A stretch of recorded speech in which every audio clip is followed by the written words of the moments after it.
All right, everybody, this is Jason again with OTPG on the Play Games, bringing you box number 6 out of case number 2. We're still hoping for that showcase card. I just watched Hannon's live case crack.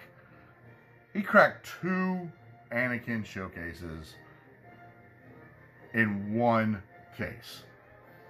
Like, I think box back to back, first pack he cracked, bam, there it was. I think literally the next box over, he got the second one. I may have to go back and watch that live stream again that he just posted. Awesome giveaways he's doing. If you haven't already checked him out, he will be in the description of the video, so make sure you check out the write-up. That's going to have the links for Myrtle Beach Games. It's going to have the links for the Facebook page for Xynergy Gamers. It's also going to have an @ symbol in front of it, so you can link to Hannon's, which is his Myrtle Beach Games, and William Hannon, his YouTube channel, where he does a lot of giveaways, talks a lot about cards, and congratulations to him on opening up 2 showcase Anakins, and congratulations to I'm just going to call him BH because I can't pronounce his name either. For winning the box and the tokens, and congratulations to the viewer that won the starter deck, I think it was, in a pack of the premium tokens. So awesome to watch. It was very fast in the second half of that box. You're going to hear a little bit of Star Wars music in the background because I'm trying to put some kind of atmosphere there, but I do have the free YouTube, so I'm going to have to skip some commercials from time to time, so do be ready for that. What you got in front of you right now is from box number 5. These are the 4 legendaries we pulled. We pulled a total of 29 legendaries and rares out of that box, and 4 of them were legendaries. So we did get some of these. I pulled out some cards that I think were kind of notable. I do like 5s. Finn gets a lot of hate, I think just because he's double vigilance. If he was just a single vigilance or vigilance with one of the 2, with a heroic aspect on him, he'd be a fine card with that mini Boba Fett armor that he throws on a unit. But he's not the greatest, that's for sure. I think our big win out of this pack is going to be the, now there are 2 of them. The General Grievous is pretty good. I heard this card went from $10 to now it's coming up to $30. So the hyperspace one that I have of this is definitely worth picking up sooner rather than later, because this card is growing in price, and it's growing very fast. So don't let that slip. You could have got a play set of them for 30 bucks. Now you can get 1 for $30. And the more this gets, the more we go into this new world, this new era of Star Wars where there's no Boba Fett in the meta, or at least the original set 1 Boba Fett. We still do have the green-white Boba Fett. But the more that we go into this new era of the Star Wars Unlimited constructed meta, premier meta, we're going to find that this card is absurdly busted, leads to some insane turn 2 plays, and just in general is a great card to put out huge units later on. And then you couple that alongside the Triple Dark Raid, allowing you to bring out some big fat space units. The colors match up. The bosses are out there. The leaders are out there. Matter of fact, I was just looking at some leaders, and one that strikes me is this one right here. I think is going to, I'm sorry if the camera's moving as I reach behind it, but I think Asajj is going to be able to slip into that slot.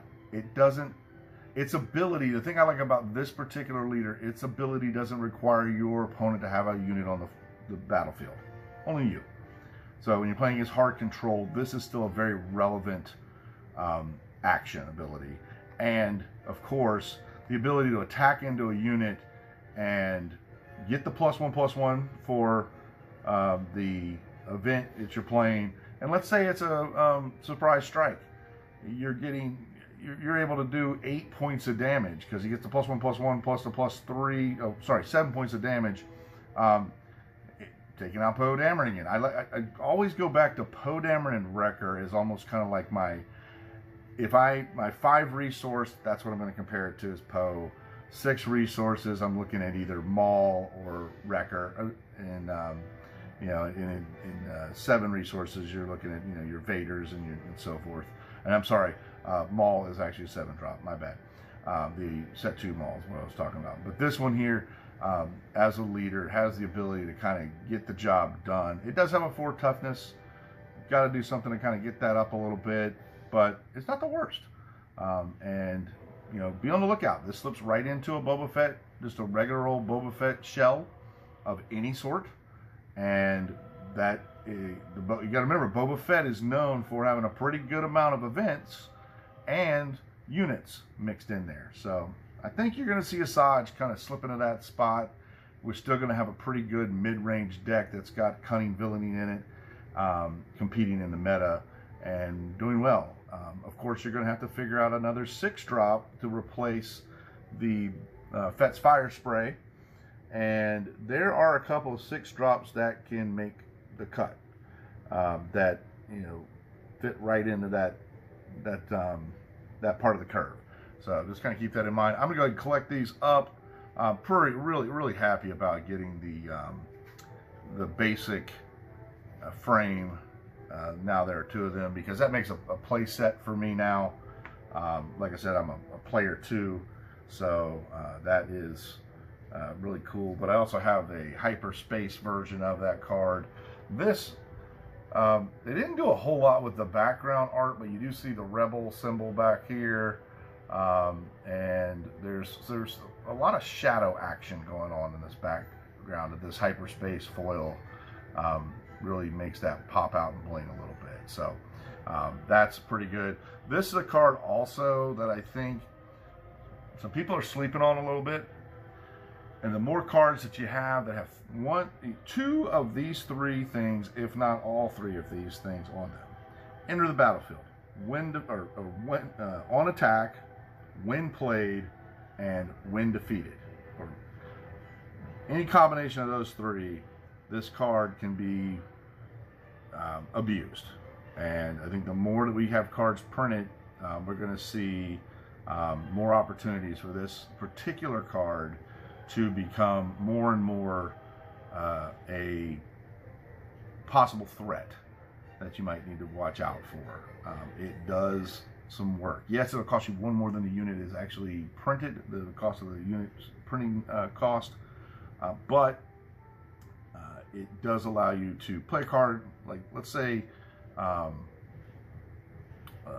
let's say, just off the top of my head, I always go to Darth Vader, but I know the ambush doesn't really work with this because it comes into play already. You still get the ambush, but it's not like you ambush and then ready it like you would have Fett's Fire Spray, because that's an on-play trigger that's happening there. But you play your Darth Vader, you ambush into something, you get an extra guy out, they come back and crack at your Darth Vader unit, it dies. Next turn, you draw 2, drop an 8 resource, play this guy, and now you bring that Darth Vader back out again. He gets to ambush again, gets to put another unit into play, and then of course he gets defeated at the end of the round. So that's just one of many examples of where this card could be abused. And alongside a say you play a green base and you throw some Emperor Palpatine in there, and the Return of Palpatine card, you might start seeing a little bit of a strategy where playing units out, making your opponent deal with those units, and then bringing them back out of the graveyard and making them deal with them again could be a thing. There's something to think about as we move forward. I know I've said it a couple times, but I do really like the card.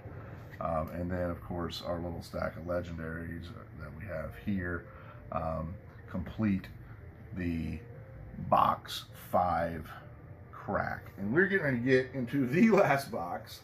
Now, I opened my case backwards.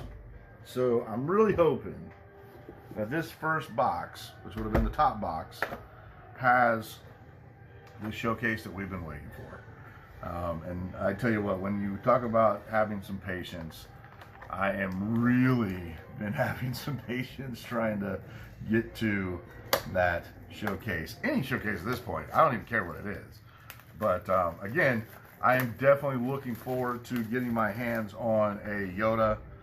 Most importantly, the Chancellor Palpatine flip leader for me is the win. I really want to play that deck. I also really want to see that because it's such a unique unit, leader, because it doesn't have a unit side or leader unit side, and it's just neat, and if I can get my hands on one of those, that would be really cool. I myself have a Cassian Hyper showcase, and I believe the other one I have is the green white Boba Fett. I'll have to double check on that, but I am more than willing to trade a very good value for a flip Chancellor Palpatine Darth Sidious leader that is hyperspace showcase. Really interesting. Matter of fact, that might be the only showcase that I ever really have kind of wanted, because that's my boy. That gets it done. And it would just be cool to have one of those to play with as we get into this new era of Star Wars Unlimited without the Boba Fett threat. So, without further ado, our last box of case number 2. This is box number 6. And we are going to try to find ourselves a showcase of some sort, or just hopefully 4. I'm hoping for 4, maybe 5 legendaries, or a showcase. So here we go. That is our first fail. I put our leaders here. I tossed the lands to the side. I put any hyperspace cards in its own pile here. I put anything that's got that legendary rare symbol, hieroglyphic, whatever it is, there, and then of course that's where our hyperspaces that are non rares or legendaries will be going here. Our regular basic frame will be here. Also want to say a big thanks to William Hannon for plugging the On the Play games during his live stream channel on Hannon's with a Z at the end on YouTube. We are very excited about some future events that we're going to try to pull together for the playing community, because honestly, that's what it's all about. It's about the players. It's about getting cards out in their hands. It's about having people show up, get your rounds in. I love it when a player feels like the entry cost to get in was worth it just in the number of games they got to play. If I get to play, $40, play 7 rounds of Star Wars Unlimited, I feel like I got my value, even if I just got stomped in every single one of those rounds. So that's what we're really going for.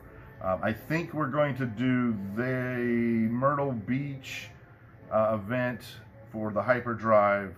They've talked about wanting to have that on a Sunday, so you guys up there that work real hard on Saturdays and couldn't make the last one, we are definitely going to make that accommodation for you guys, so that you can come join the fun and really show us the power level of the players in the Socastee, Myrtle Beach area, and hope to see some of the Columbia players make it to that one as well. I know it's a little bit of a drive around your elbow to get to Myrtle Beach kind of thing, but it is well worth it if we can get a nice event running, a decent size, and have some fun. That's what it's all about.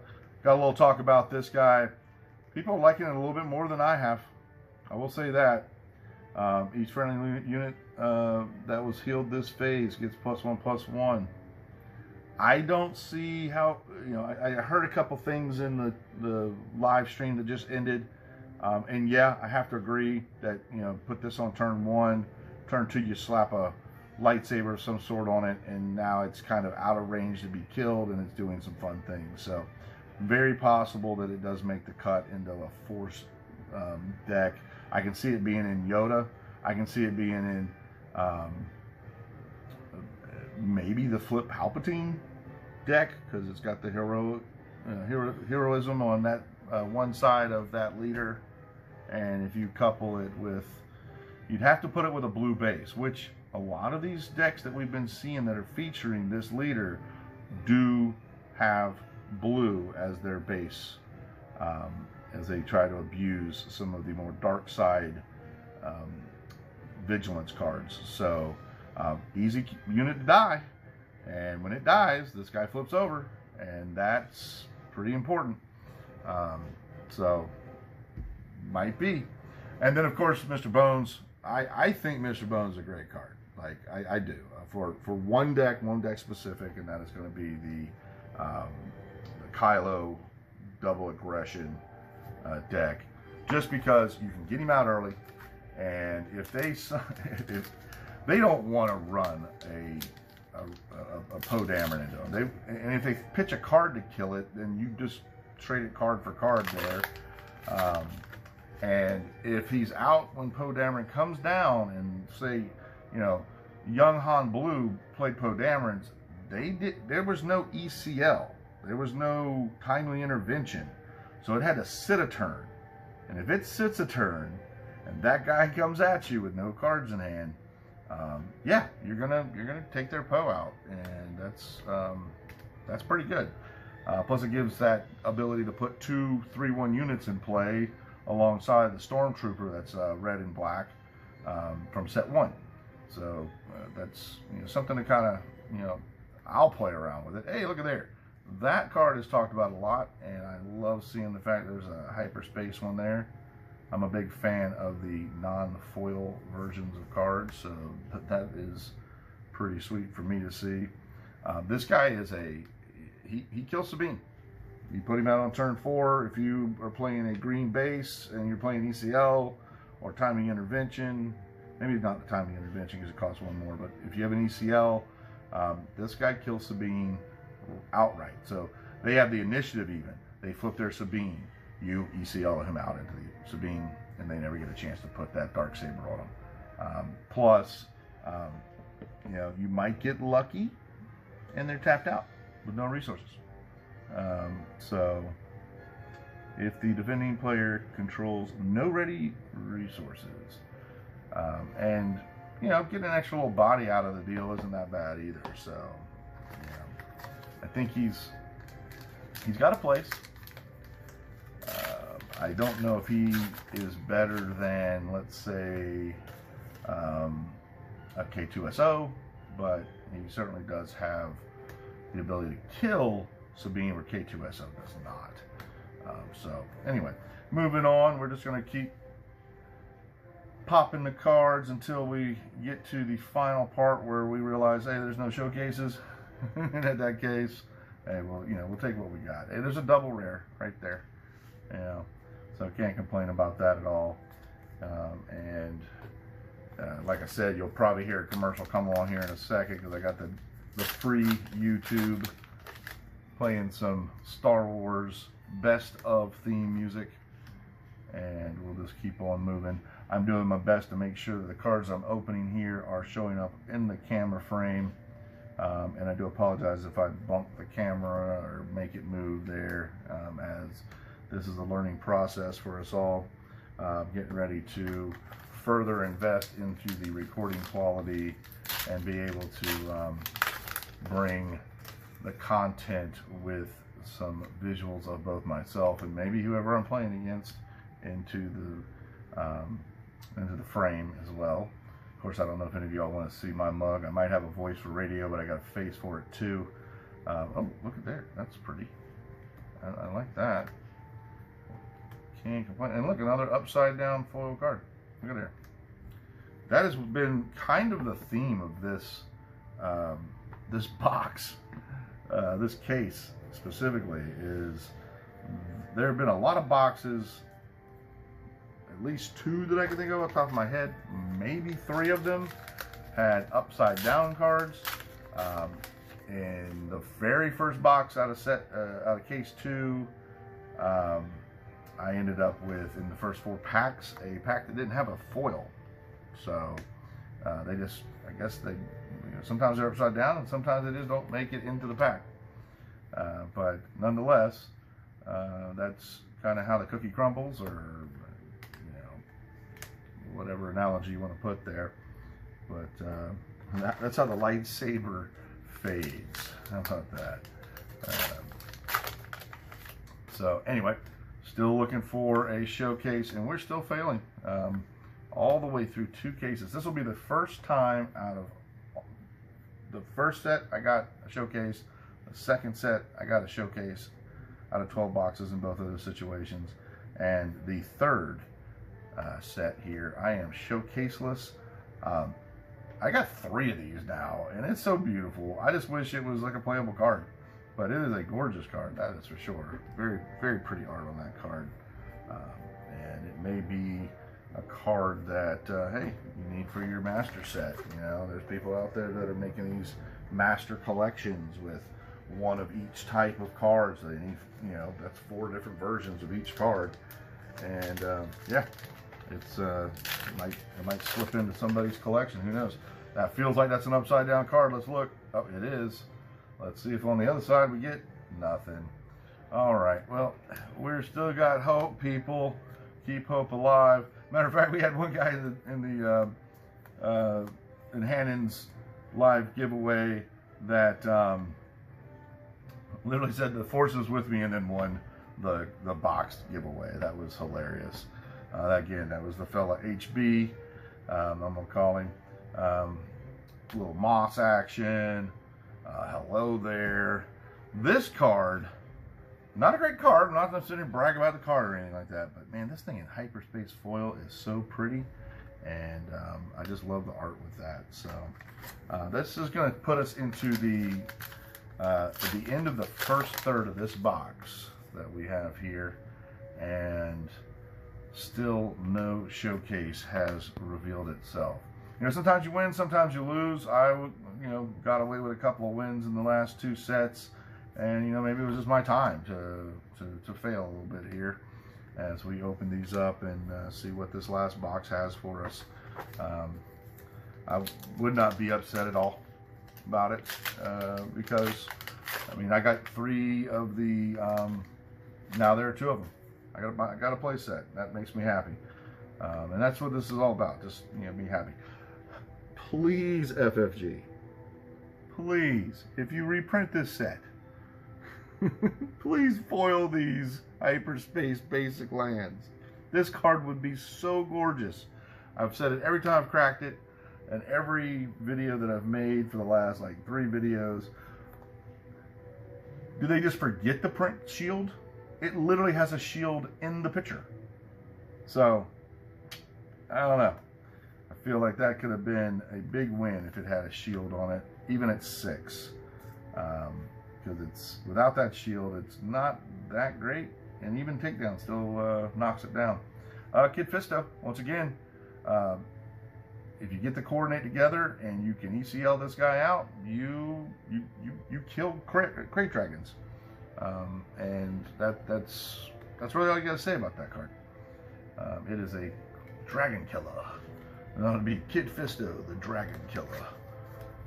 And he's a force unit, and you cannot deny how important a force unit is, especially if you somehow couple him with a blue deck. Han Red or Han Blue, young Han Blue would already be in those colors, and Obi-Wan gives him 2 counters, and then you draw a card. The Obi-Wan unit, that is. And you want to have an extra unit out there. Obi-Wan's at the same cost, I believe, is 6. So you put Obi-Wan out first, and then the next turn you drop that guy out there, and hopefully Obi-Wan's still around to provide that extra card advantage and just beef him up just that much more. Just make him super beefy. So as we move in through the second third of this box, we come across some more full art bases, and when you get this girl here out of there, I I'm liking, you know, I've said it before. This is the pox of the set. If you're a Magic the Gathering player, you know, just think you're on turn 7, maybe 6 if green. You've been playing things to the board. You're emptying your hand out, and you get to that point where you're top decking, and this is going to give you a pillage. It's going to set your opponent back a resource. Does also set you back a resource, but you plan for that knowing your deck building, right? You may put this at the top of the curve or close to it, and then on top of that, you do 4 points of damage to every ground unit. So just stay in the air. Just stay in the air. That's the key. Stay in the air. Pretty nice looking foil. If it was hyperspace, it would be absolutely gorgeous, but it's not. It is just a rare, and it's just a foil rare. So we're going into the next one here. This is where we're probably going to hear that commercial I was talking about. Oh, we got a double rare pack. This guy's coming around a lot. I've seen him all the time. And Consolidation of Power, I just don't think it's a smart constructed play card to put all of, as the old adage goes, put all your eggs into one basket and then watch your opponent just go, boop, kill it with one spell, and then you're at least that card, the card you're playing, the card you sacrificed, and if you took full advantage of its, you know, you sacrifice at least one card. That's a 3-for-1 right there. That you're showing your opponent, hey, hit me for 3 cards out of my hand with the one card in yours. And card advantage is starting to present itself in this game as a real thing. We saw that with the Red Hans, blue decks. They were knocking cards out of the opponent's hand. It's basically a time walk. So, you know, cards like the Gorilla, it's not infantry, Gorilla Instincts, Gorilla, where'd it go? Gorilla Insurgency. I mean, they just represent like pillage plus. I mean, it's a big cost, don't get me wrong, but it is there to, you know, try to play around with it and try to, you know, put that on the top end. It might be great as a sideboard card against the more soft control decks because they play units mostly to the ground, and it might be a way of really putting them in the hurt house. So we got a little bit more here to go. We're definitely in the second half of the box, looking for that first really good pull. Well, we got at least 2 rares. Stella again. I mean, at least the when defeated, you can do 2 damage to your base and search for a tactic card is there. Other than that, there are just so many turn 1 plays that this dies to that I don't see it being able to stick around long. But it does have a win play and win defeated. It doesn't have to attack. It just has to make it onto the board and leave. So it could be better than I think is what I am trying to say, and I hope it is. I hope it is. So moving into the next pack. Like I said, William, I'm getting all of the basic Obi-Wans for you. I'm glad you got your Obi-Wan though. That's pretty cool. I know you're really excited about putting that card to use, and I think you're going to do a great job with whatever deck you put together with him, for sure. We got Luminara. She carrying another force unit, a 7-drop force unit. So it's trying to compete with Luke Skywalker and Mace Windu. I don't know. I don't know if it can do that. That's a lot to ask of any card, because there's a lot of text on, especially Luke Skywalker, but Mace Windu just does a lot of things. And it was nice to see him after set 2 came out, finding a home where a 1 or 2 of him was really, really worth the slot. And I played Young Han Blue, or what I call Capital City Blue. That was the base I used with it, or Capital City Han. and I always had a mace. I always put a mace in that deck. Some people are not too upset about those being these basic lands being in the rare slot, just because I guess more of a look at it from sealed play. You know, having one of those popping up in the base slot might be just a little too much, but it does make our total legendary count just that much lower, just a little teeny tiny bit lower. And you know, it looks like, I think William was saying he was somewhere around like 28-ish per box of rares and legendaries. I've been averaging about 28 as well. Had a box that had 27, another box that had 29. So yeah, that seems to be the trend, is right around 28 is what you can expect out of a box. That is a gorgeous card. And I hope that the camera can catch the background, the snow trooper back here. That is really, really pretty. If you can't crack money, might as well crack something that's beautiful, right? That's just the way you got to think about this. This is our own version of the lottery, you know, for the lottery for the geeks and the nerds and the people who just love Star Wars. We got our own little lottery here. So, kind of playing around. As a matter of fact, I touched base with a buddy of mine that used to play Magic the Gathering and travel all over with me, and some of our kind of travel league friends, who's now living out in Tennessee, and he's just started picking up this game and playing it. And I might be fortunate enough to be able to have him come back into the Charleston area of South Carolina and give him a place to stay, and maybe get some card games in with him, man. It's been a long time since I've seen you, Mike Lee. You know what I'm talking about. So we can continue on. Taking a look. We're down, I think there's 3 packs left in the box. I'm not wasting a lot of time. I move right on through this. Your time is valuable, and so is mine. So I don't want to waste your time or mine as we move through these cards. We've seen the spoilers. We know what most of these do. So no need to go through all that. Next week, we will probably slow down just a little bit, because we started this week, and this is literally the inaugural launch of our On the Play game. Oh man. This is the inaugural launch of our On the Play Games dash, no space on, and then everything else has space in between, the Play Games YouTube channel.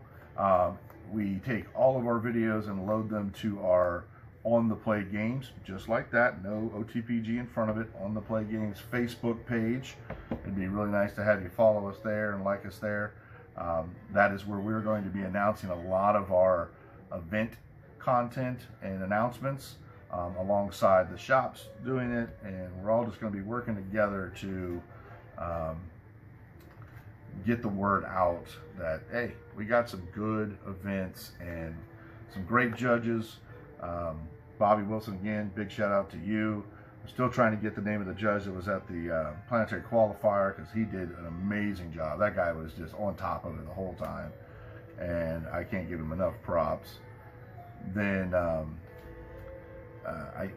sorry, William, I don't remember who was the official judge at the event we had up at Myrtle Beach Games, but you know, every event was run well with the hyperdrive events. And it's tough. I will tell you this, it is tough to play this game, get 3 matches in 55 minutes. Even though it may seem like an extremely fast-paced game, even if you took the full 45 seconds per play, which is the official ruling, right? Even if you took that, and each player did that, all right, you're going to run out of time so fast. So it's really important to know your resource plays, know your lines, know your deck, know the meta, so that you know what you're playing against, so you know what could come out of your opponent's hand, so you can play along those lines that they've now. We finally got something that's shiny and chase. Love it. And again, this card here, I'm going to put this one underneath this, let this guy get a little bit of camera time, because boy, oh boy, if I could combine that with the hyperspace one that I have and get a hyperspace foil one, that's a beautiful card. I guess that makes my day. That makes me smile right there. So I'm just gonna take my wins where I get them, and this is the last pack of 12 boxes, and I'm just gonna go ahead and call it no hyperspace, and it was called right. You know, I'd love to admit there's not a lot of times I'd like being wrong, but that one would have been a great time to be wrong, most assuredly. This is right there. And then we've got our last foil, and that does it. That is the full breaking of 2 cases. I do apologize we couldn't get the first 2/3 of case 1 caught on camera, but we definitely were able to show off some of the cards in the very first video of case 2 box 1 that's up on the site. These cards are going to be slowly getting organized, set up in binders, working out what I need to do to complete my own personal set, and then this weekend I'm hoping to catch up with some people to do some trades.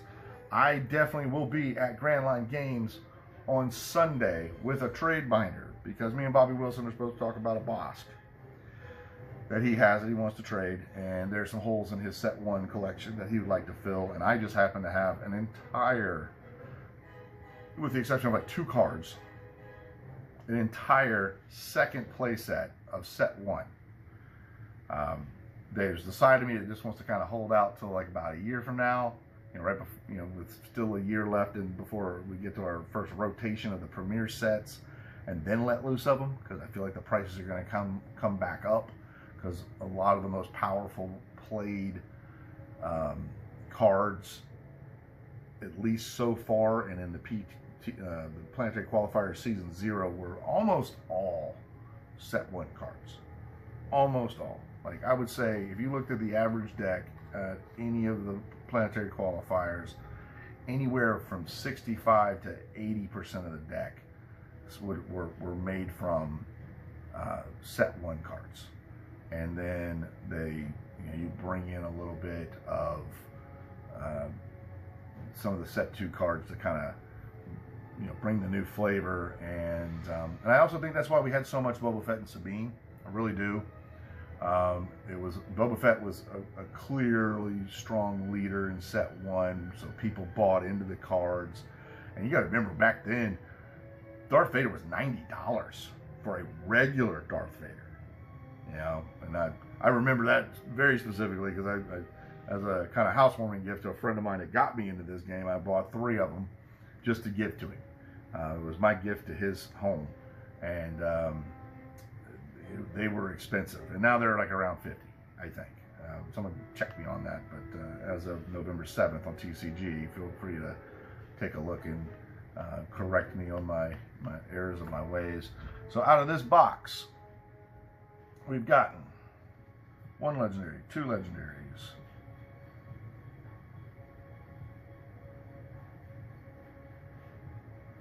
3 legendaries,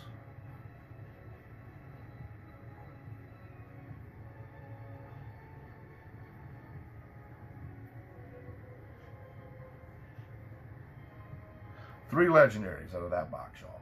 3 legendaries. And I'm going to call that like 2 more. I'm going to make him, he's basically 2 legendaries, in my humble opinion. He's really awesome. So anyway, that's the video for the box cracks. I hope you all have enjoyed the ones that I've shared throughout the different communities on Facebook. Again, we funnel everything through our Facebook page. So everything that needs to be edited, errated, changed, corrected, spellings, all that kind of stuff. If I make a mistake on something, I can go to one place, I can fix it, we can move on. And that is going to be the end of this particular part of the set 3 videos for box cracking. And then from here on out, we're going to start doing probably 1 time a week featuring a deck of some sort. Might try to bring something new every week. We might try to take one deck and play it against a lot of different things. That being said, it's probably going to be that Flip Palpatine that I'm going to be wanting to try to just have everything beat up on it as we can possibly put together. I'm going to have some friends over to play live on camera. I'm going to be going over to some friends' places to record live, record matches. I shouldn't say live on camera, record matches on camera. And hopefully I can get a little brainstorming opportunity with Myrtle Beach Games and William there at possibly doing a streamed where I'm playing actual cards on a GameGenic mat with all the GameGenic stuff that you need to have to stay with his contract with them, and you know, split the screen somehow, and we both live stream it from our own YouTube channels, where you know, you can watch it on his channel and see his hand and his cards that he's playing, and you can watch it on my side and see what my hand is. And that I think that could be fun. I really do. The dual streaming thing could be interesting, because you know, we might have to cast it with the comments cut off. Some people are like, "Hey, watch out, Killian Will's got this in his, you know, up his sleeve," but in all honesty, it's all about just having some fun and doing some different things, and you know, bringing some more content. And I know William is a very busy guy, so it might not happen, but if it does, I'm excited to try it, and you know, maybe next level this thing a little bit in the future as we try to bring some more content. So again, check the comments. We're going to be doing a shout out for Mondo Deck Tech, Big Traveling Trevor. He brings some great content. Check his channel out on YouTube. Hans with the Z at the end, or I say it wrong every time. Hannons with a Z on the end. Basically his last name with a Z. His channel, it will be linked in the comments, and we'll have Facebook links to both the Myrtle Beach Game Shop and Zenergy Gamers, you know, out of Goose Creek. Both of those shops just really were amazing in the Season 0 Hyperdrive to the Planetary Qualifier event series that we did. Thank you again, William, for putting a plug in during your live giveaway. We had like 51 viewers, which was really cool, and I hope it just keeps growing from there. So to those that have watched and gotten this far, thank you so much for participating in viewing. Thank you for the likes. I didn't think we'd get the double digits in the first week. We're not, you know, we're still under 20s, but we're working our way up, and we're just going to keep plugging away at it and bringing content, and hopefully the players enjoy it, and I know I certainly do. So cheers to everyone, and may the force be with you.